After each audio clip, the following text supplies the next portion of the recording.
पवित्र श्रीमद् भागवत गीता, पवित्र चारों वेद, पवित्र कुरान शरीफ, पवित्र बाइबल, पवित्र गुरु ग्रंथ साहिब, पवित्र कबीर साहिब की वाणी में छुपे हुए गूढ़ रहस्य अर्थात तत्व को जानने के लिए कृपया अवश्य सुनिए जगत गुरु तत्वदर्शी संत रामपाल जी महाराज के मंगल प्रवचन। परम पिता परमात्मा पूर्ण ब्रह्म सारी सृष्टि के रचनहार, सर्व प्राणियों के दाता,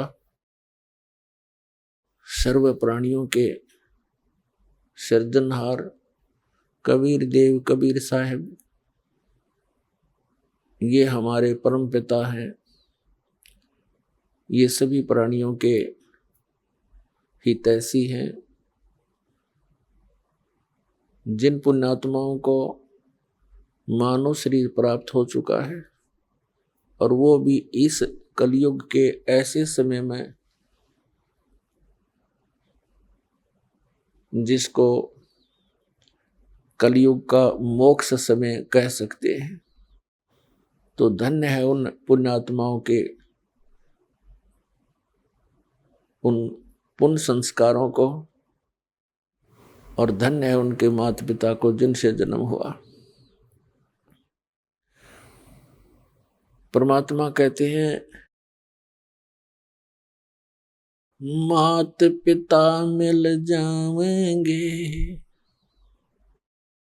मात पिता मिल जाएंगे, 184 माही, सतगुरु सेवा और बंदगी, ये फेर मिलन की नहीं।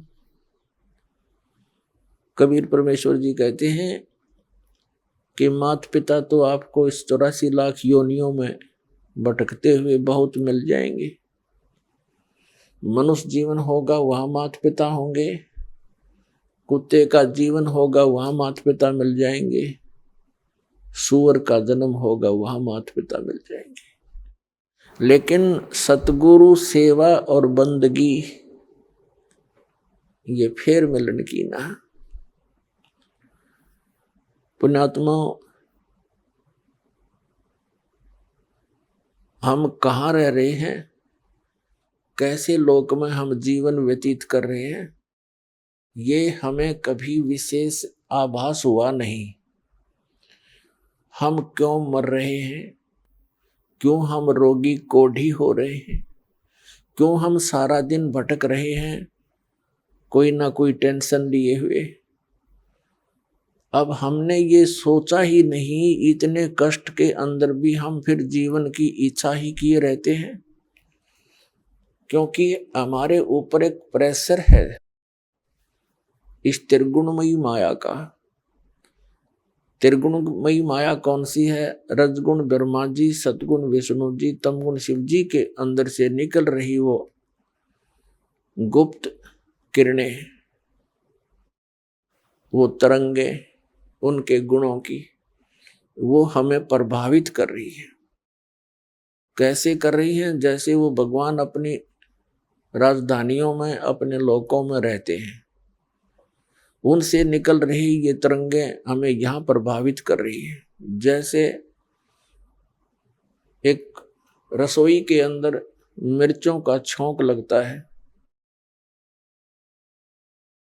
वह मूल वस्तु साकार रसोई के अंदर है, उससे निकल रही वो तरंगे दूसरे कक्षों में बैठे हुए व्यक्तियों को भी प्रभावित कर रही हैं। छींकें आ रही हैं, उन छींकों को रोकना उस व्यक्ति के वश की बात नहीं। और उन छींकों का कारण कौन है? वो साकार मिर्च जो रसोई के अंदर है। ठीक इसी प्रकार उन भगवानों से निकल रही ये तीनों गुणों की किरणें, रेज हम सभी को यहाँ प्रभावित किए हुए हैं,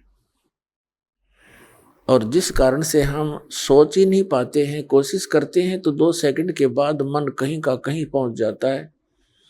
कभी कभी होता था ऐसे कि ये क्या जीवन हुआ, सुबह उठो, खाना बनाने में लग जाओ, खाना खाओ, फिर कमाने के लिए जाओ, आते पढ़ के सो जाओ, उठकर फिर भागो, फिर शाम को पड़ जाओ, फिर भागो, मर ही जाओ, यही काम पूरा ना होता। लेकिन कभी कभी आती थी ये बातें, फिर 2 सेकंड के बाद ही कोई और ही बात याद आ जाती थी, उसको भूल जाते थे। और यदि हमें ये आभास हो भी जाता थोड़ा बहुत, तो फिर करते क्या, हम घर छोड़ जाते थे, जंगल में चले जाते थे। जंगल में जैसे भगवान हमने बांध कर बैठा रखा, जाते मिल जाएगा। ऐसी हमारी गलत भावनाएं थी। हम अज्ञान के कारण इस काल के इस जाल को समझ नहीं सके। उसको समझाने के लिए स्वयं परमात्मा आए। वो हमारे पिता हैं, हमारे जनक हैं, क्योंकि अपने का दुख अपनों को ही होता है। तो इसके लिए परमात्मा कहते हैं, कबीर ये माया अटपटी और सब गट आण अड़ी, किस किस ने समझाऊं या कुआ भांग पड़ी। या त्रिगुणमयी माया की, यहाँ के सुख सुविधाओं की, यहीं के चोचलों को देखकर मन यही भ्रमित रहता है। तो ये भांग पी रखी हमने। जब ये भांग उतर जाएगी, आप बाकी का जीवन गिन गिन कर काटोगे, भगवान कद पीछा छूटे इस गंदे लोक ते। अरिवज्ञानता के कारण हम यही सुविधाएं, यही जुटाने के लिए लगे रहते हैं। यही की सुख सुविधाएं प्राप्त करने के लिए हम संतों ऋषियों के पास मंदिरों मस्जिदों में जाते रहते हैं, और ये हमारे साथ ना चली, और जीवन सारा इन्हीं की जोड़ जुगाड़ में व्यर्थ हो जाता है। तो वो ज्ञान परमात्मा ने आके दिया।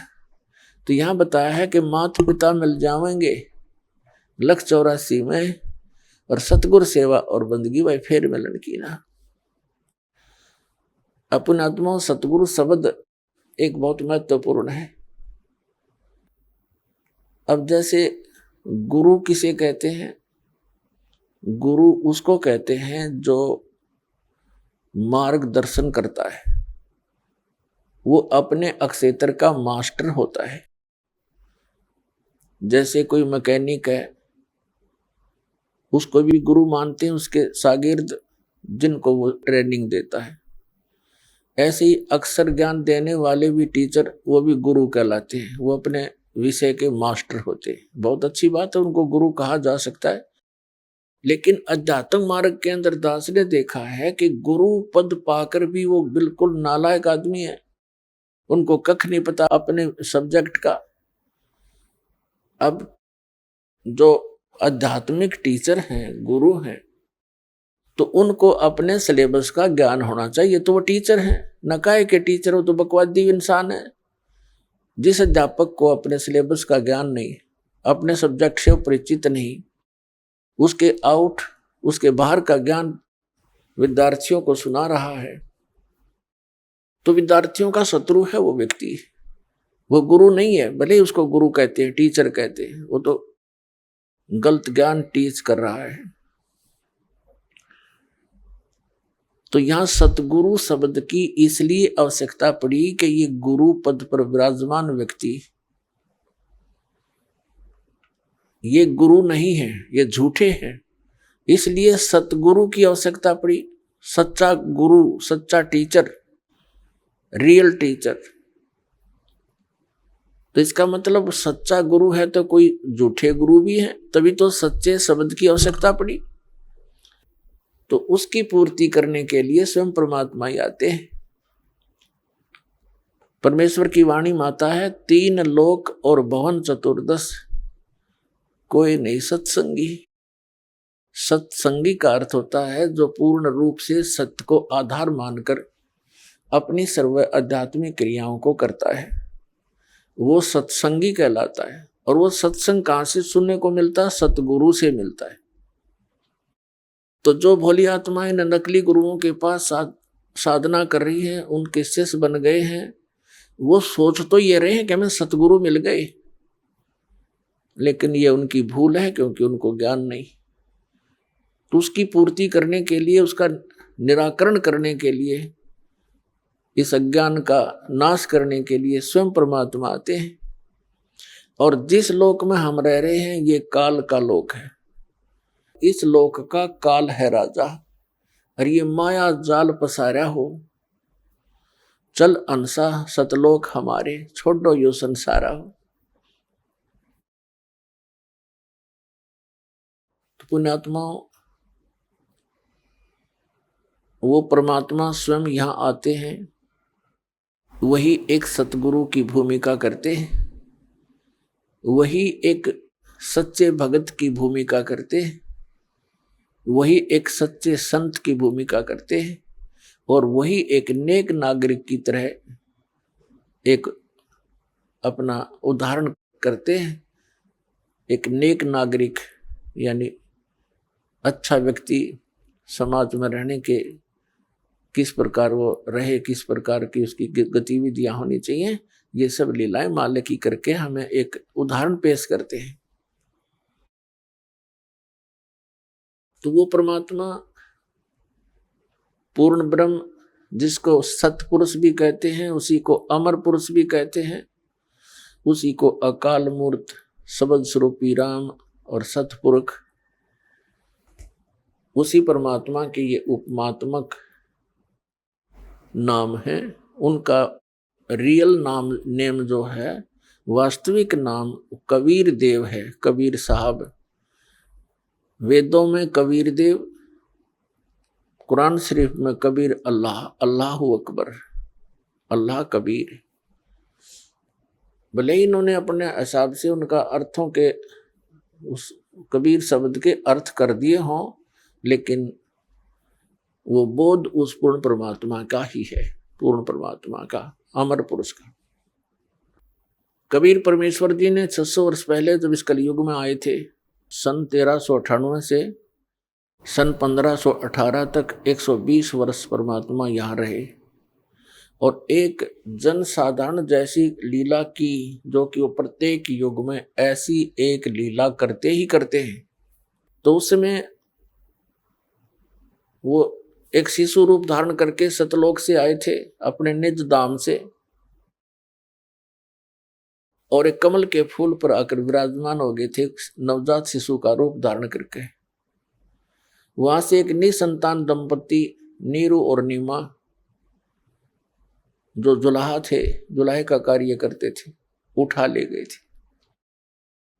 जुलाहे के घर पे परवरिश होने के कारण और बड़े होकर के जुलाहे का कार्य करने के कारण वो परमात्मा जुलाहा कहलाए। स्वयं परमेश्वर ने अपनी वाणी में कहा कि अवधू अवगत से चलाए, मेरा किसी ने भेद मर्म नहीं पाया। मात पिता मेरे ना ही ना मेरे गर्दासी, और जुल्हे का सुत आन कहा, जगत करे मेरी ऐसी। उस परमात्मा ने 600 वर्ष पहले कहा था कि वेद मेरा भेद है, मैं ना वेदन के माही, और जौन वेद से मैं मिलूं, ये वेद जानते नहीं। परमात्मा ने कहा था अपनी प्यारी आत्मा धर्मदास जी को कि चारों वेद मेरा ही गुणगान करते हैं, पर इन वेदों में वर्णित विधि से मेरी प्राप्ति नहीं हो सकती, क्योंकि वेदों में केवल ब्रह्म तक के पाने की यानी भक्ति का विधान वर्णित है, और परम अक्षर ब्रह्म यानी सतपुरुष की भक्ति का मंत्र उसमें ऑप्शन छोड़ दिया है कि उसको तत्वदर्शी संत बतावेंगे, उनसे सुनो। जैसे श्री मद्भगवत गीता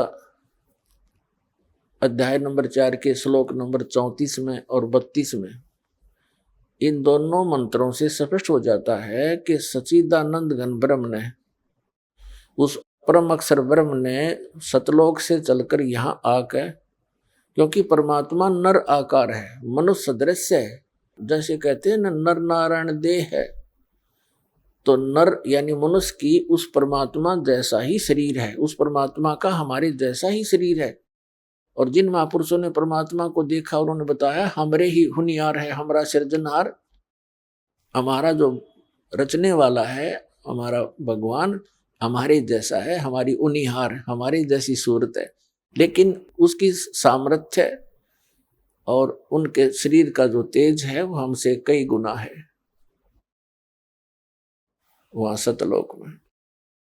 और गीता जी में लिखा है 4th अध्याय के 32वें श्लोक में कि धार्मिक अनुष्ठानों की यथार्थ जानकारी विस्तार के साथ सच्चिदानंद घन ब्रह्म की वाणी में वर्णित है। ब्रह्मणे मुखे, मूल पाठ में गीता अध्याय नंबर 4 के श्लोक 32 में के मूल पाठ में एक शब्द है ब्रह्मणे मुखे। ब्रह्मणे माने सच्चिदानंद घन ब्रह्म, क्योंकि यहां इन अनुवादकर्ताओं ने अपनी अज्ञानता के कारण अनर्थ कर दिया। ब्रह्मणे मुखे का अर्थ लिख दिया वेद की वाणी। वेद की वाणी तो गीता में बोली ही जा रही है। गीता ज्ञानदाता, गीता वेदों का ही तो निष्कर्ष है। यहां गलत कर दिया इन्होंने। इस ब्रह्मणे का अर्थ, ब्रह्मणे शब्द का अर्थ गीता अध्याय नंबर 17 के श्लोक 23 में सही कर दिया। वहां लिखा है कि सच्चिदानंद घन ब्रह्म, ब्रह्मणे माने, तो यहां भी सच्चिदानंद घन ब्रह्म यानी अमर पुरुष परम अक्षर ब्रह्म ने अपने मुख कमल से जो वाणी बोली है उसके अंदर विस्तार के साथ कहा गया है परमात्मा के पाने की यथार्थ विधि ए से लेकर जेड तक, यानी कंप्लीट कोर्स। उसके बारे में फिर कहा कि चौथे अध्याय के 34वें श्लोक में कि उस ज्ञान को तू तत्वदर्शी संतों के पास जाकर समझ। इससे सिद्ध है कि गीता ज्ञानदाता उस रियल वे ऑफ वर्शिप से, उस मेथड से वो परिचित नहीं है।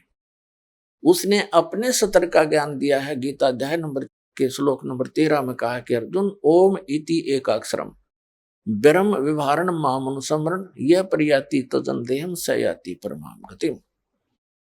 क्योंकि ये ब्रह्म, ये सरपुरुष, ये काल श्री कृष्ण जी में प्रवेश करके गीता जी का ज्ञान बोल रहा है। तो वो कहता है मुझ ब्रह्म का केवल एक ओम अक्षर है, नथिंग एल्स। और भी जो तुम अटपट करते हो, ओम नमः शिवाय, ओम भागवते वासुदेव, फलाना फलाना, ये सब बकवादे हैं, ये मंत्र नहीं है। गीता एक ऑथेंटिक सदग्रंथ है, होली बुक है, कोई बालकों के डूम बाट के गीत नहीं है इसके अंदर। तो हमने इन सदग्रंथों को आधार मानकर अपनी भक्ति को सुचारू करना है, अन्य छोड़ देना है जो गलत साधनाएं करे। गीता अध्याय नंबर 16 के श्लोक नंबर 23 और 24 में यही दृढ़ किया गया है कि जो शास्त्र विधि को त्याग कर मनमाना आचरण करते हैं उनको न तो सुख होता है, न उनको कोई सिद्धि प्राप्त होती है, न उनकी कोई गति होगी, तो यूजलेस। इससे तेरे लिए अर्जुन कर्तव्य की अवस्था में ये सदग्रंथ ही प्रमाण है। इन्हीं के आधार से जो करनी चाहिए साधना और ना करने योग्य है उनको त्याग देना चाहिए, करनी चाहिए उनको ग्रहण करना चाहिए। इससे अपने भक्ति मार्ग को सुचारू करना, किसी की दंत कथा पर विश्वास मत करना।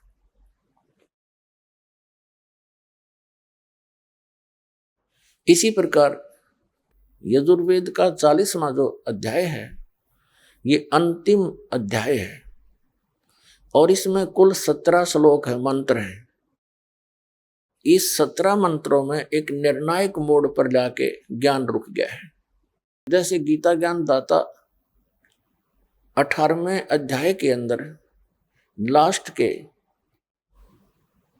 जो श्लोक नंबर 46 से लेकर और 66 तक एक निर्णायक ज्ञान दे देता है।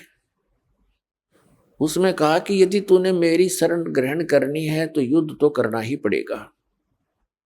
यहां शांति होगी नहीं, जन्म मृत्यु तेरी भी रहेगी मेरी भी रहेगी। 18वें अध्याय के 46वें श्लोक में 61 और 62 में स्पष्ट कर दिया है कि जिस परमात्मा ने सब प्राणियों की उत्पत्ति की और वही परमात्मा अब सबको कर्म आधार से एक यंत्र की तरह घुमा रहा है, तो तू सर्वभाव से उस परमेश्वर की शरण में जा। उसकी कृपा से तू परम शांति को और सनातन परम धाम को प्राप्त होगा। 18वें अध्याय के 63वें श्लोक में कहता है गीता ज्ञानदाता कि अर्जुन जो मैंने गुप्त से गुप्त ज्ञान कहना था तेरे तो कह दिया, इस गीता का ज्ञान। अब जैसे तेरा मन माना ऐसे कर ले, मेरी शरण में रहना तो युद्ध करना पड़ेगा। 8वें अध्याय के 5 और 7वें श्लोकों में कहता है तो मुझ में मन वाला हो, मेरे में भाव बना, मेरा सिमरण कर, युद्ध भी कर, मुझे ही प्राप्त होगा। फिर तुरंत 8वें अध्याय के 8, 9, 10 में 3 श्लोकों में कहा कि उस परमेश्वर की शरण में जाना है। उसकी भक्ति करेगा तो उसकी शरण में जाएगा, मेरी भक्ति करेगा तो मेरे पास रहेगा, उसकी भक्ति करेगा तो उसके पास पहुंच जाएगा। 18वें अध्याय के 63वें श्लोक में गीता ज्ञानदाता कहता है अब तू सोच ले तूने कौन सा फैसला करना है। मेरी शरण में रहना है तो 18वें अध्याय के 65वें श्लोक में कहा कि मुझ में मन वाला वो मुझे नमस्कार कर और मेरा ही स्मरण कर, मुझे ही प्राप्त होगा, डोंट वरी। फिर 18वें अध्याय के 64वें श्लोक में गीता ज्ञानदाता कहता तुझे एक गुप्त से और गुप्त भेद बता देता हूं कि जिस परमात्मा के शरण में जाने को मैं तुझे कह रहा हूं 18वें अध्याय के 62वें श्लोक में, वो मेरा भी इष्ट देव है। ये गुप्त भेद है, मैंने तो ये मेरा गुप्त से गुप्त तुझे बता दिया है। एक तो गुप्त तो बता चुका है 18वें अध्याय के 63वें श्लोक में कि ये अति गोपनीय से भी गोपनीय ज्ञान तेरे को गीता वाला मैंने सुना दिया है। तो फैसला कर ले, डिसीजन कर ले, तूने मेरी शरण में रहना, युद्ध करना पड़ेगा और जन्म मृत्यु तेरी भी बनी रहेगी, मेरी भी रहेगी, ये तो समाप्त हो ही नहीं सकती। और उसकी शरण में जाना है तो उसकी शरण में जा, उसको उसके लिए संतों को खोज ले, मुझे नहीं मालूम। फिर 18वें अध्याय के 64वें श्लोक में तुरंत कहता है कि एक गुप्त और बताऊं, सुने, दोबारा सुन। मेरा पूज्य देव इष्ट देव वही है। तो और परमात्मा ने कहा था उस के अवगत से चल आया, मेरा कोई भेद मर्म नहीं पाया। गोरखनाथ जी के साथ जब गोष्ठी हुई थी ज्ञान की परमात्मा के साथ गोरखनाथ से, तब परमात्मा ने कहा था कि अवधू मैं अवगत से चल आया, मेरा कोई भेद मर्म नहीं पाया।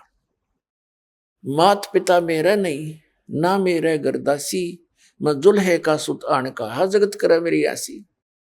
और फिर कहा था तेरा ज्योत स्वरूपी अलख निरंजन वो धरता ध्यान हमारा, क्योंकि ये जितने भी काल के पुजारी हैं, ब्रह्म पुजारी हैं, उसको अलख निरंजन बोलते हैं कि वो तेरा अलख निरंजन वो धरता ध्यान हमारा, वो भी हमारा ध्यान करता है, तभी अपना गुजारा चला रहा है किस ब्रह्मांड का। हम फिर उसी प्रसंग पर आते हैं।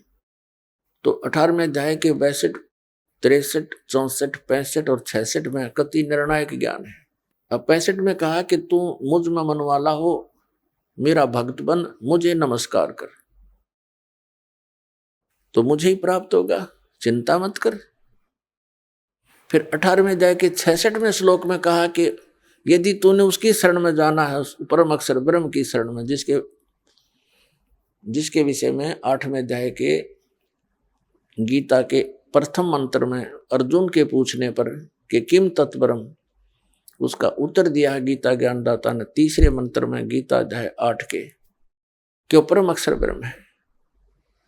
फिर 18वें अध्याय के 66वें श्लोक में कहा कि उसकी शरण में जाना है तो सर्वधर्मान परित्यज माम, मेरे सतर की जो ब्रह्म साधना तूने की है, जैसे ओम नाम का जाप यज्ञ आदि, तो मुझ में छोड़ दे। फिर एकम शरणम व्रज, एकम अद्वितीय है, जिसके समान दूसरा कोई नहीं, सर्वशक्तिमान, उसकी शरण में व्रज माने जा। इन सभी अज्ञानियों ने व्रज का अर्थ आना कर दिया। बताओ ये किसे टीचर थे और कैसे गुरु थे ये? जैसे इंग्लिश वर्ड है गो, और गो माने जाना होता है, किसी भी कीमत पर आना नहीं हो सकता। और जिन्हों गो का अर्थ कम कर दिया, आना कर किया हुआ है, तो कितना बुद्धिमान होगा, कैसा समझा उसने उस प्रकरण को, उसने तो बट्ठा बैठा दिया। तो ऐसे बट्ठे बैठा रखे हैं इन नकली गुरुओं ने, इसलिए सतगुरु शब्द की आवश्यकता पड़ी और सतगुरु की आवश्यकता पड़ी। इसी प्रकार यजुर्वेद अध्याय नंबर 40 के श्लोक नंबर 10 से लेकर 13 तक ये स्पष्ट किया है कि कोई तो परमात्मा को साकार मानता है कि वो जैसे श्री राम श्री कृष्ण रूप में उत्पन्न होता है संभवात, और कुछ अन्य जो उसको असंभवात यानी वो जन्म नहीं लेता निराकार मानते। इसके विषय में वो तत्वदर्शी धीराणाम माने तत्वदर्शी संत जिनका टिकाऊ ज्ञान है वो ठीक ठीक बताते हैं, उनसे सुन ले। और विद्वान और अविद्वान की परिभाषा भी वही बताओगे। हु इज वेल नोन, कौन है विद्वान। जैसे उसमें क्या बताया है यजुर्वेद अध्याय नंबर 40 के श्लोक नंबर 10 से लेकर 13 में, कि कोई तो उसको विद्वान मान लेता है जिसको किसी भाषा का अक्षर ज्ञान है, और जिसको अक्षर ज्ञान नहीं है उसको अविद्वान कह देते हैं। लेकिन ये विद्वान और अविद्वान की परिभाषा नहीं है। वो भी विद्वान और अविद्वान की जानकारी वह तत्वदर्शी संत बताओगे कौन विद्वान और कौन अविद्वान है। तो पुण्यात्मा, जब परमेश्वर कबीर जी 600 वर्ष पहले यहाँ आए थे धरातल पर, इस कलयुग में, सन 1398 ज्येष्ठ सुदी पूर्णवासी संवत 1455, लहर तारा तालाब कमल के फूल पर, लहर तारा तालाब में कमल के फूल पर एक नवजात शिशु का रूप धारण करके विराजमान हुए थे। और वो परमात्मा जल के ऊपर विराजमान होते हैं, जिस कारण से वो नारायण कहलाते हैं। रियल नारायण यही है वो परमात्मा, वास्तविक नारायण, इसलिए इनको नारायण कहते हैं। बाकी तो नकली नारायण है, यहाँ के नासवा नारायण है। यूं तो कोई भी जल में लौट जा, किश्ती में लौट आ रहा है, वो को नारायण थोड़ा बन जाएगा। तो ये परमात्मा की लीला है। सतयुग त्रेता द्वापर कलयुग सभी में ये एक लीला ऐसे करते हैं। तो उसमें वो अक्षर ज्ञान नहीं रखते थे और सब वेदों और ग्रंथों का यथार्थ ज्ञान बताते थे। तो उसमें अक्षर ज्ञान युक्त यानी संस्कृत भाषा के विद्वान माने जाने वाले वो ऋषि महर्षि और ब्राह्मण वर्ग, मंडलेश्वर, गुरु, महंत, आचार्य, शंकराचार्य, परमेश्वर कबीर जी को कहा करते ये अशिक्षित है, अविद्वान है, ये क्या जाने सदग्रंथों के गुड़ रहस्यों को, इसकी बातों में मत आना।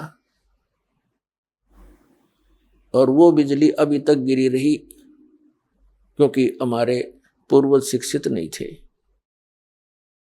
आज परमात्मा ने सबसे पहले हमें शिक्षित किया।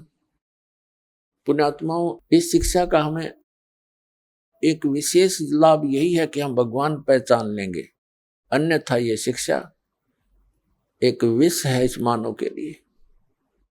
इसको ये चातुर बनाती है, बेईमान बनाती है, माया जोड़ने के अतिरिक्त ये कुछ नहीं सिखाती है। कोई भी ट्रेनिंग शिक्षा देख लो, केवल धन उपार्जन उद्देश्य ही लेकर बच्चे पढ़ने जाते हैं और फिर वो उसी उद्देश्य से लगे रहते हैं। कोई बीच में मर जाता है, वो जोड़ी जाड़ी कोठी बनी बनाई रह जाती है। जो इस मनुष्य जीवन से कार्य करना था वो तो प्रारंभ नहीं कर पाता ये आत्मा। तो उस परमात्मा ने ये थोड़ा सा विष हमें खिलाना अनिवार्य समझा, क्योंकि इसको फिर अमृत में बदलना था। विष से अमृत होत है जय कर जाने कोई। अब इस विष को हम अमृत में बदल लेंगे, इस शिक्षा का हम लाभ उठाएंगे, भगवान पहचानेंगे, सतलोक चले जाएंगे, जहाँ सदा सुखी रहेंगे। कहीं बुढ़ापा नहीं वहां पर, वहां मृत्यु नहीं। जो दास ज्ञान दे रहा है ये किसी लोकवेद के आधार से नहीं, सब सदग्रंथों को आधार मानकर, और जिन महापुरुषों ने परमात्मा को साक्षात्कार किया, सतलोक गए, वहां स्थान को देखा और वापस आकर उन्होंने गवाही दी, उन महापुरुषों के वचन आपके रूबरू कर रहा है। और इसको आपने हृदय में धारना पड़ेगा। ये लोकवेद मत समझना। और क्योंकि आप दूध के जले हुए अब लस्सी को भी फूकेंगे, लेकिन कुछ दिन में ये सब ठीक हो जाएगा, पता लग जाएगा। लस्सी तो लस्सी ही होती है, और दूध ज्यादा गर्म था, वो गलती से पी गए हम। तो ऐसे अब ज्ञान हो जाएगा, फिर हम आपकी ऐसी प्रबल इच्छा बनेगी वहां जाने की, डटते नहीं डट सकते। इस ज्ञान के आधार से फिर भक्ति का ऐसा प्रेशर बनेगा। देखो, हम बुढ़ापे में देखते हैं, कहते हैं इसका दिमाग काम नहीं करता, बुढ़ा कहें कुछ, सोचा कुछ, बोला कुछ। क्योंकि वृद्ध अवस्था में जैसी भी क्रियाएं हम करते रहे, वो शरीर में पूर्व जन्म की जो थोड़ी बहुत बैटरी चार्ज थी, संस्कार शुभ थे, उन्हीं को मनुष्य जीवन प्राप्त होता है, वो खत्म हो गए। तो हम भक्ति के प्रेशर से एज इट इज माइंड बना रहेगा, और एक करट लगी रहेगी। जब शरीर छूटते ही एक कदम आपका सतलोक के अंदर होगा। क्योंकि यहाँ की तो आपको पता ही लग जाएगा, यहां से तो आप छक के दुखी हो लोगे। और पहले बुढ़ापा हमारे लिए एक कहर था, अब वृद्ध अवस्था हमारे लिए वरदान सिद्ध होगी। क्योंकि पहले हम अज्ञानता के कारण इसी क्रिया को फाइनल मान रहे थे, हमारा काम पूरा हो गया, कभी मृत्यु हो जाए, चाहे दुखी रहें, चाहे भुगतें, चाहे किसी प्रकार पड़े पड़े अंदर ही टट्टी करते रहते थे। बूढ़े बुढ़िया देखिए हमने, वो कह रहे थे हमारा काम पूरा हो गया, बस ठीक से। तो अब हम उन दुखों से एक चिंतित होवांगे और फिर इस बुढ़ापे से छुटकारे के लिए एक विशेष कसक बनाएंगे सतलोक में जाने की। और जहां आशा तहां बासा हुई, और भक्ति साथ होनी चाहिए, भक्ति बिना वहां कौन रखेगा अपने को। तो ये भक्ति का मार्ग आपको ऐसा मिल गया है कि कुछ ही समय में आप भक्ति से परिपूर्ण हो जाओगे। थोड़े ही करने से घना लाभ मिलेगा। जैसे एक तो सारा दिन मजदूरी करे, 200 रुपये प्राप्त करे। एक ऐसा सेठ साहूकार ऐसा बिजनेस करता है, रोजाना का 1 लाख रुपए का गल्ला ले जाता है, तो वो कितना धन एकत्रित कर रहा। इसी प्रकार आपको ऐसा मेथड दिया जाएगा भक्ति का, जिसके एक श्वास की इतनी कीमत बढ़ जाएगी। वो सतनाम के 2 अक्षर का जाप दिया जाएगा। उसके बारे में कहा है परमेश्वर की वाणी में कि सतनाम एक पालड़े, एक तराजू के तखड़ी के एक पलड़े में सतनाम के एक श्वास उस श्वास की कीमत। ये कंप्लीट मंत्र होता है। उस श्वास और उस श्वास से 2 अक्षर का पूरा जाप होती, एक मंत्र आपका आपके अकाउंट में जमा होगी वह कमाई। सतनाम पालड़े रंग होरी हो और 14 लोक चढ़ावे राम रंग होरी हो। दूसरे पलड़े में यहाँ के 14 लोक रख दे और 3 लोक पासिंग धरे रंग होरी हो, वो तो ना तुले तुलाया राम रंग होरी हो। अब ऐसा मंत्र आपको मिलेगा, तभी तो इसको सतनाम सतनाम की रट लगा रखी है कबीर पंथ के अंदर। और सतनाम का उनको पता नहीं कख भी, और कितना कीमती है सतनाम।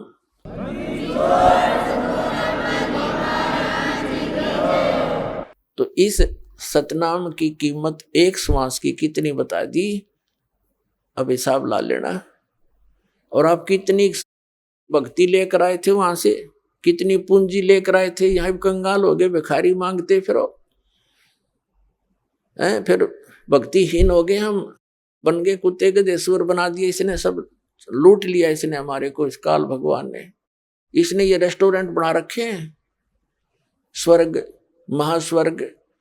आप यहाँ थोड़ी बहुत पुण्य दान करते हो, परमात्मा की दया से करवाते हैं, वो आकर के वो स्वयं आते हैं, अपने बच्चों को भक्ति से चार्ज कर जाते हैं, कहीं भी प्रकट हो जाते हैं किसी भी रूप में आकर के, और उनको भक्ति मार्ग बता जाते हैं। कुछ दिन वहां रह जाते थे। पहले तो ऐसा था कि एक क्षेत्र का व्यक्ति दूसरे क्षेत्र में नहीं जानता था वहां क्या हो रहा है, क्योंकि इधर आना जाना कन्वेंस थी ही नहीं। तो परमात्मा एक एक दिन 100 जगह 1000 जगह प्रकट होकर के, और वहां गुप्त तरफ से साधु रूप बना करके 10-20 वर्ष कहीं रहे, फिर अचानक चले जाते थे और उनको भक्ति से युक्त कर जाते थे। तो आप में आस्था भगवान की बनी रही ना, तो काल तो नास्तिक करवाना चाहता है कि इनकी आस्था हट जाए भगवान से। अब कलयुग में ये विज्ञान का कति ढूंढा ठवा दिया, या विज्ञान दी भगवान ने ये बनाने के लिए, इंटरनेट और सैटेलाइट और ये भी बनाने के लिए, ताकि मेरे बच्चे मेरे ज्ञान को घर बैठे सुना करेंगे, घर बैठे पहचान लेंगे कितना दयालु है वो परमात्मा। और काल हमें बकवाद सुनवाता है इन्हीं के माध्यम से। सारा दिन मीडिया में क्या सुनते हो, कोरी बकवाद, सारा दो दिमाग को खराब करने वाली, अंतःकरण मलिन करने वाली बातें आती हैं, एक भक्ति मार्ग को ना छोड़कर। और भक्ति मार्ग क्या दे रखा है नकली संतों ने, कोरी बकवाद घट रहे हैं, कख नहीं पता इनको। तो सब तरह से हटा दिया हमारे अंतःकरण को, और हम नास्तिक होने के कागार पर खड़े थे। जब यह भक्ति प्रारंभ ना होती तो ये सत्कर मान लेना।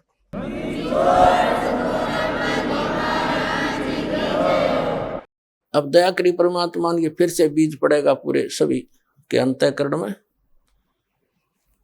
और अज्ञान से हम गलतियां करते थे, ज्ञान से उनको छोड़ देंगे।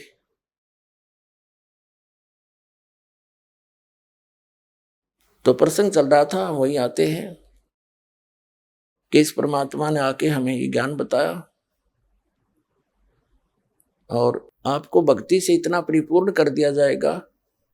तो इसने ऊपर के जो रेस्टोरेंट बना रखे हैं, हमारी यहाँ पूंजी परमात्मा भक्ति देता है, कराते हैं, हम स्वर्ग चले जाते, महास्वर्ग चले जाते, ओम नाम का जाप करके वहां खा कर आ जाते हैं। वहां रेस्टोरेंट बना रखे हैं, ब्रह्मा जी के अलग लोक में उसका अपना अलग है रेस्टोरेंट, विष्णु जी के लोक में जिनको स्वर्ग नाम रखा गया। तो हम अपनी पूंजी को वहां जाते हैं, वहां हमारा टैक्स लेते हैं, किसी में 10%, किसी का 15-20%, किसी में 25% आपकी पूंजी का वो चार्ज लेते हैं। और बाकी खाना आपकी पूंजी से है, जैसे आप होटल में जाते हो ये चार्ज अलग लेते हैं उनसे आपसे। इस करके ये सब जोड़ जुगाड़ से अपने ब्रह्मांड चला रहे हैं। तो हम इन के लोगों में अपनी इस पूंजी का नाश नहीं करेंगे, अब हमें ज्ञान हो गया, हम सतलोक चले जाएंगे।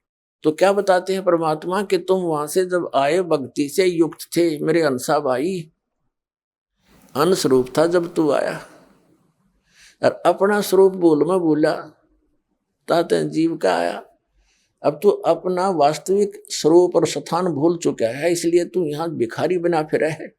और यहाँ सुख हो ही नहीं सकता, चाहे राष्ट्रपति बन ले, कोई न कोई टेंशन उसके को पारिवारिक आपदा हो जाएगी, कोई शरीर में उसके अपने ऐसी बीमारी लग जाएगी, डॉक्टर भी फेल हो जाएंगे भक्ति इन प्राणी का।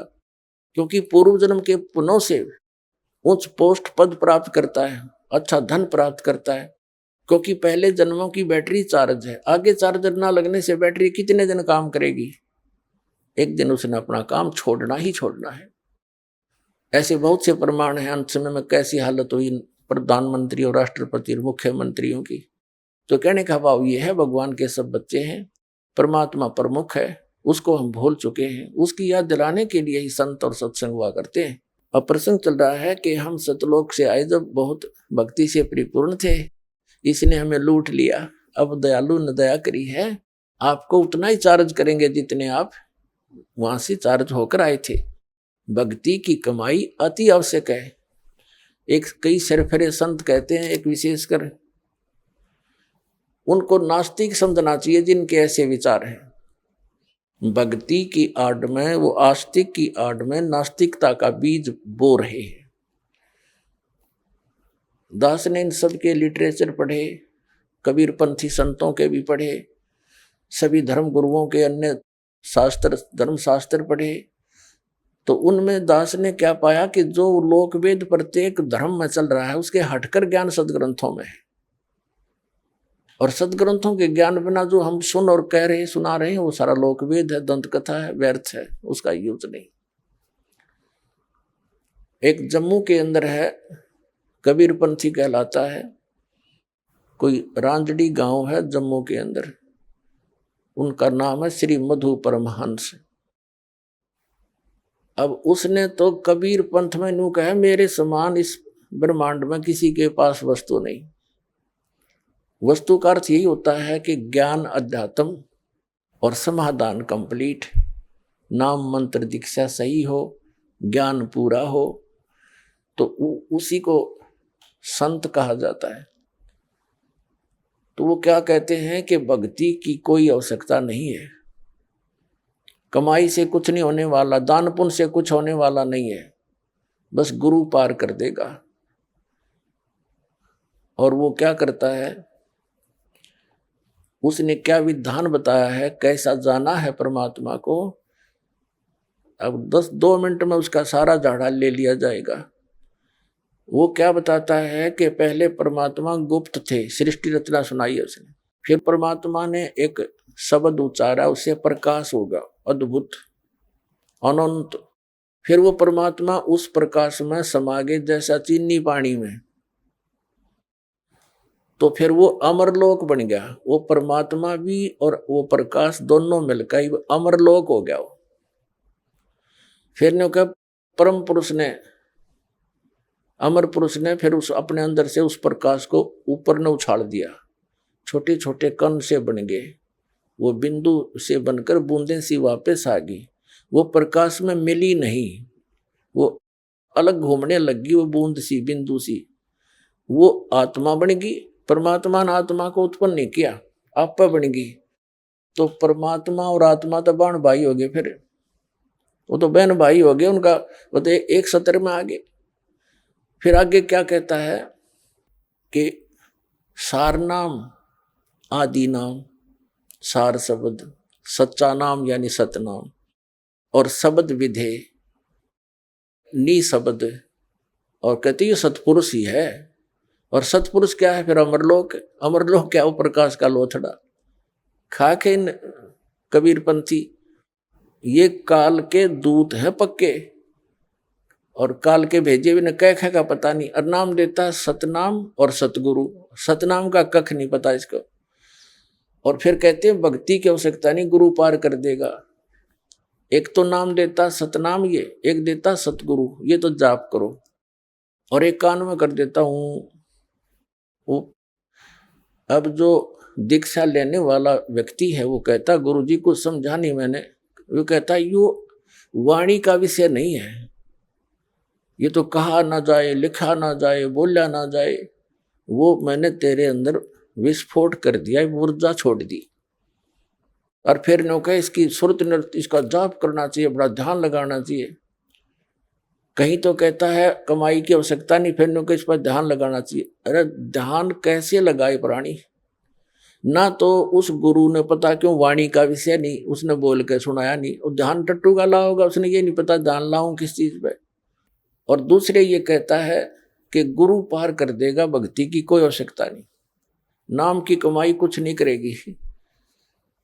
जैसे कोई टीचर ये कहे कि विद्यार्थियों तुम्हें पढ़ने की आवश्यकता नहीं है, टीचर पास कर देगा, बस फिर बच्चा और के चाहिए, फिर मौज होगी होता मारो मौज। ये खाक टीचर है, बैठा दिया पूरे अध्यात्म मार्ग का। तो ऐसे व्यक्ति ये स्टेटमेंट उस समय देते हैं कि चेले भाग ना जा।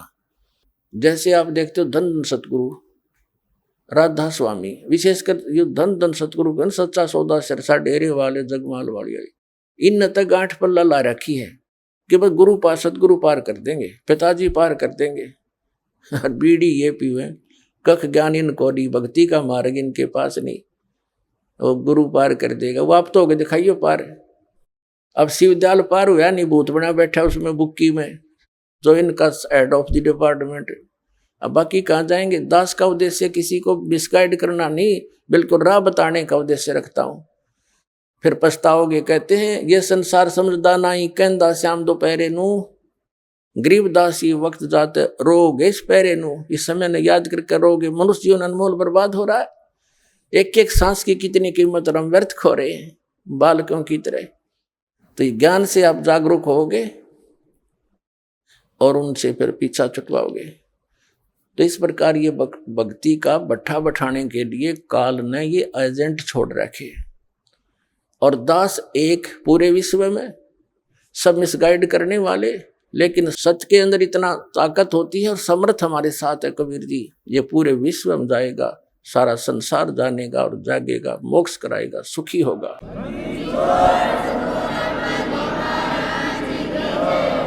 अब ये कबीर पंथी होकर के ये कहते हैं भक्ति काम नहीं करे तो पक्के दुश्मन है। फिर परमात्मा कबीर जी के भी दुश्मन है ये लोग। अब क्या बताते हैं परमात्मा? कबीर साहब सुमन के अंग में कितनी महत्वपूर्ण वाणी बोली है मालिक ने।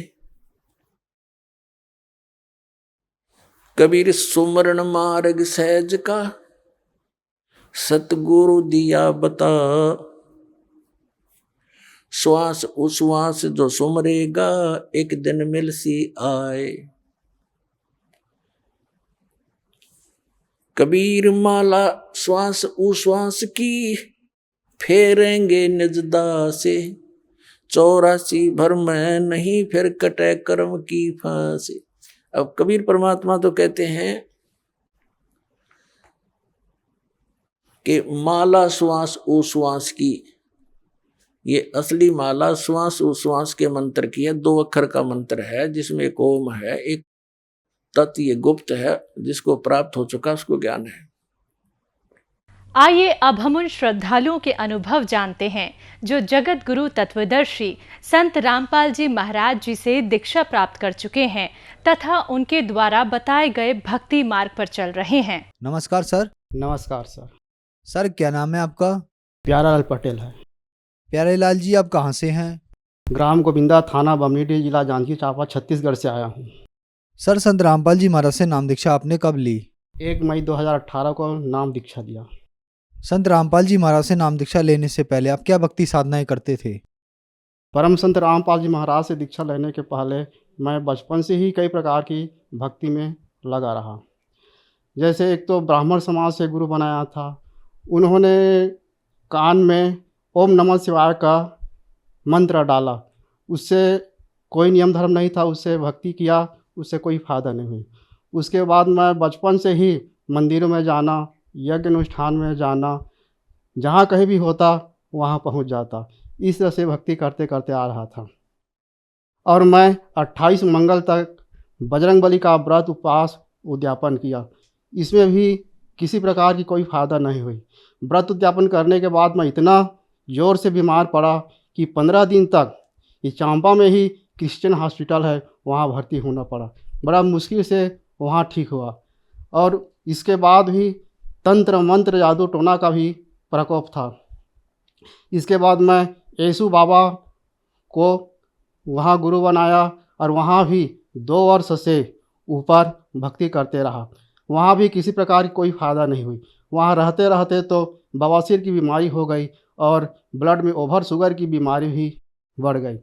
इसके बाद जादू टोना से इतना परेशान था कि मैं बहुत ही बीमार पड़ गया, दिमाग ही मेरा काम करना बंद कर दिया।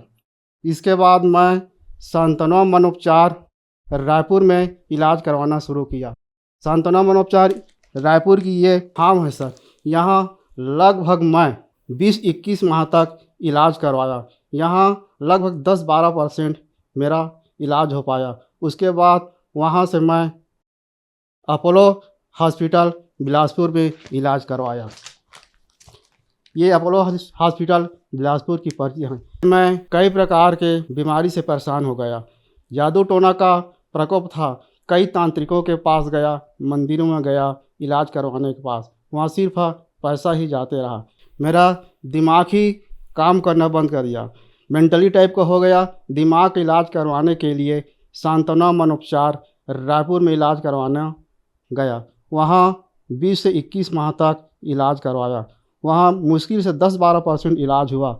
मैं वहाँ पैसा देते रहा, कोई इलाज नहीं मिला।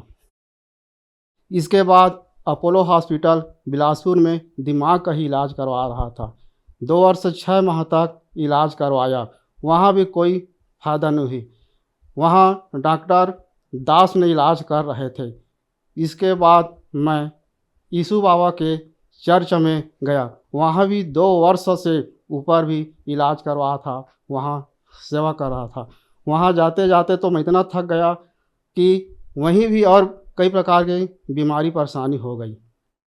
इसके बाद दवा खाते खाते मेरा शरीर का और बैलेंस बिगड़ते गया। मेरा शरीर, मेरा शकल बहुत बड़े मोटा टाइप का हो गया था। और रीढ़ की हड्डी भी खराब हो गई। रीढ़ की हड्डी को चेक करवाने के लिए चांपा में ही डॉक्टर नायक के पास इलाज करवाने गया। तो वहाँ 2 डॉक्टर बैठते थे, एक डॉक्टर नायक और दूसरा डॉक्टर पालीवाल। उसने बताया कि आपकी हड्डी पूरा घुल कर गिर रही है, आपका हड्डी कंडम हो चुका है। वहाँ भी 11 माह तक इलाज करवाया, कोई फ़ायदा नहीं हुई। इसके बाद मैं कई प्रकार का पूजा साधना भी कर रहा था। इस साधना में मुझे किसी प्रकार का कोई लाभ नहीं मिल रही थी। इसके बाद माँ दुर्गा का भी साधना उपासना कर रहा था। 6-7 वर्ष तक साधना उपासना कर रहा था। उसमें भी खास फ़ायदा नहीं हो रही थी। एक दिन हमारे घर में जब मेरे पत्नी और मैं माँ दुर्गा का स्मरण कर रहे थे अगरबत्ती जला करके, तो माँ दुर्गा ने आ करके कंठ में बैठ गई और कहने लगा कि तुम लोग क्या चाहते हो। तो हमने बोला हम इतने जादू तंत्र मंत्र से परेशान हैं, इसका हमें हल चाहिए। तो उन्होंने अपने अनुसार से लोहांग जला करके हम लोगों का इलाज करना शुरू किया। 2-4 दिन तो ठीक रहता, फिर वैसी का वैसी हो जाता। उन्होंने फिर कहा इस तरह से नियम रखना, इस तरह से बताना, मंदिरों में जाना, इस तरह से हमको जो जो बताते थे उसी के अनुसार हम लोग करते थे। तो क्या हुआ, एक दिन हमने माँ दुर्गा से पूछा कि हे माते, आपकी भक्ति हम इतने कर रहे हैं और बहुत ज़्यादा परेशान हैं, इससे हमें कोई लाभ नहीं हो रहा है, तो हमको सही रास्ता बताइए। और उनसे हमने पूछा कि हे माँ दुर्गे, हम कई प्रकार के परेशान हैं, हम लोग तो उठ नहीं सकते, बैठ नहीं सकते, मैं बेड में ही पड़ा रहता हूँ, न रात को नींद पड़ती है न दिन को नींद पड़ती है।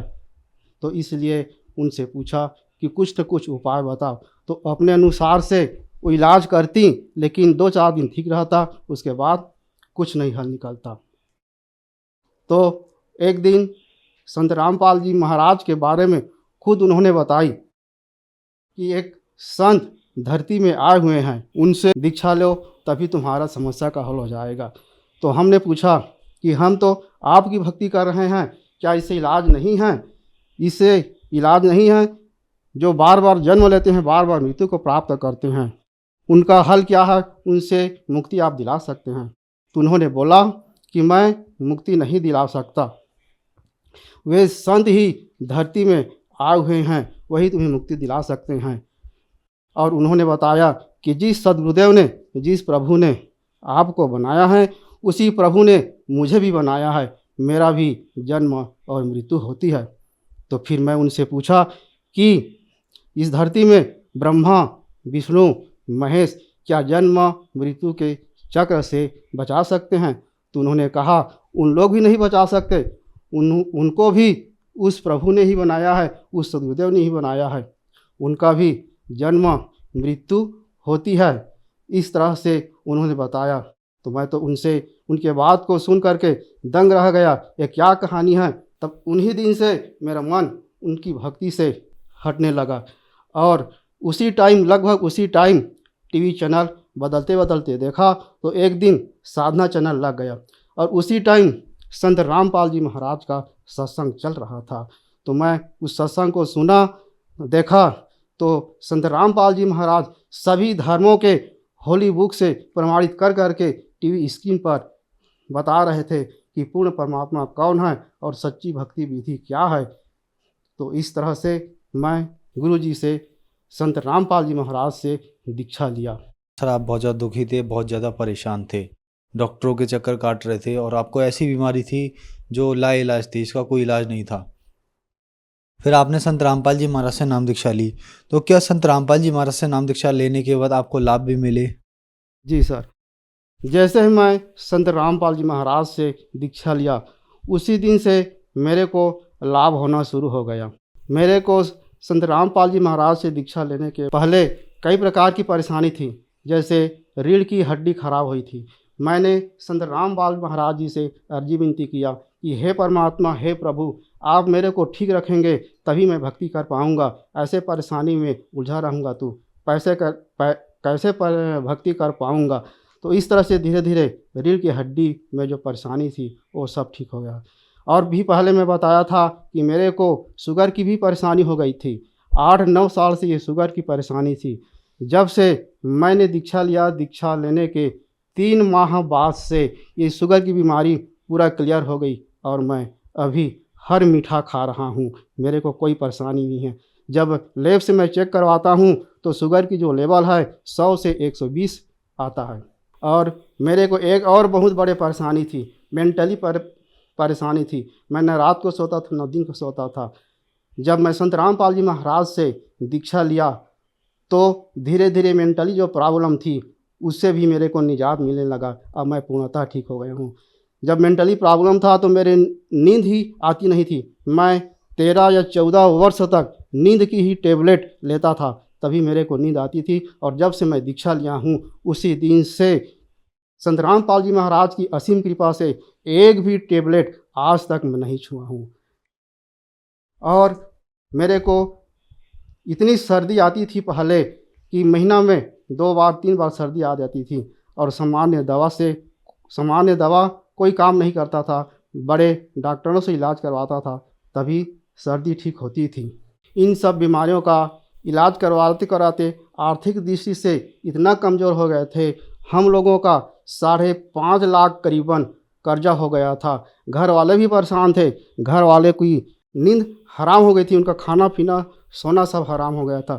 तो संत रामपाल जी महाराज से दीक्षा लेने के बाद हमारे घर में इतना बरकत होने लगी, कहाँ कहाँ से पैसा आने लगी कि जो 5.5 लाख का कर्जा था वो भी उतर गया। और पहले मेरा छोटा सा दुकान था, एक ठेला जैसे 5 फुट लंबाई 5 फुट चौड़ाई ऐसे टाइप का ठेला था।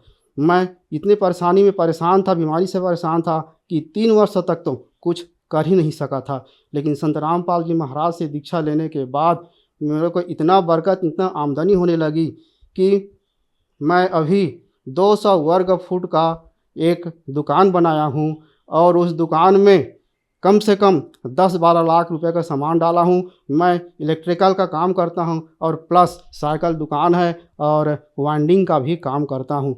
मेरे को संत रामपाल जी महाराज से दीक्षा लेने के बाद बहुत ही फ़ायदा हो रही है और मैं ठाठ बाढ़ से हूँ और हमारे घर परिवार के भी लोग सुख शांति से जी रहे हैं। तो मुझे संत रामपाल जी महाराज से दीक्षा लेने के बाद अनेकों लाभ, अनेकों चमत्कार हो रहे हैं। हम लोग घर परिवार के सब सदस्य खुश हैं। ये जो मेरी रीढ़ की हड्डी में परेशानी थी, मेरी रीढ़ की हड्डी घुल घुल करके गिर रही थी, मेरे को डॉक्टर साहब ने ऑपरेशन के लिए बोल दिया था। लेकिन मैंने संत रामपाल जी महाराज जी से जब दीक्षा लिया, उनसे अर्जी विनती की तो मेरे को ऑपरेशन करवाने की कोई ज़रूरत नहीं पड़ी और ना ही मैं इसके लिए किसी भी प्रकार की कोई दवा नहीं लिया। ये है डॉक्टर नायक नर्सिंग होम, ये है प्यारेलाल पटेल, ये सबके सामने एक कैमरा में मैं दिखा रहा हूँ। और ये जो मेरा मेंटली परेशानी थी, मैं दिमागी तौर से मैं कुछ भी नहीं कर था, तो पहले मैं सांत्वना मनोपचार एवं अनुसंधान संस्थान रायपुर में इलाज करवा रहा था, जो डॉक्टर राजकुमार कॉलेज के सामने आत्मानंद मार्ग पर स्थित है। ये है दवा पर्ची, यहाँ मैं 20 से 21 माह तक इलाज करवाया था। यहाँ जब यहाँ ठीक नहीं हुआ तो उसके बाद मैं ये अपोलो हॉस्पिटल में इलाज करवाया था। डॉक्टर दास साहब जी इलाज कर रहे थे। ये है मेरा नाम प्यारेलाल पटेल। यहाँ से भी मेरे को इलाज न मिला तो मैं हताश होकर के मैं घर में ही बैठ गया। तब संत रामपाल जी महाराज के बारे में मुझे पता चला, उनसे दीक्षा लिया। दीक्षा लेने के बाद मैं घर में ही परमात्मा रामपाल महाराज जी से अर्जी विनती अरदास किया, तो ये अपने आप सब मेरे को मेंटली जो प्रॉब्लम थी उससे मेरे को हल मिल गया और उनसे दीक्षा लेने के बाद मेरे को किसी प्रकार की दवाई लेना नहीं पड़ रहा है। सर, संत रामपाल जी महाराज से नाम दीक्षा लेने के बाद आपको बहुत सारे लाभ प्राप्त हुए। आपको बहुत भयंकर बीमारी थी, संत रामपाल जी महाराज ने उनसे आपको निजात दिलाया। तो जो श्रद्धालु आज आपको टीवी पर देख रहे हैं और वो भी संत रामपाल जी महाराज से नाम दीक्षा लेना चाहते हैं तो कैसे ले सकते हैं? जो श्रद्धालु संत रामपाल जी महाराज की चैनल को देखते हैं, उनके सत्संग को सुनते हैं, तो उनसे दीक्षा लेने की सरल तरीका है, उनके पुस्तक को पढ़ें, उनके सत्संग को सुनें। सत्संग में टीवी स्क्रीन के नीचे फ़ोन नंबर आता है, उनसे कांटेक्ट करिए। जब कांटेक्ट करेंगे तो आपके ज़िले के नज़दीक में जो जहाँ आश्रम होगा, जो नामदान केंद्र होगा, वहाँ आपको बता दिया जाएगा। इस तरह से नज़दीकी नामदान केंद्र में जाकर से उनसे दीक्षा ले सकते हैं। धन्यवाद सर। Thank you sir.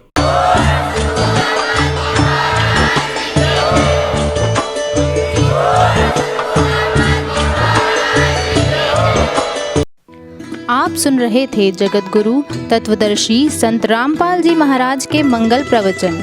अधिक जानकारी के लिए संपर्क करें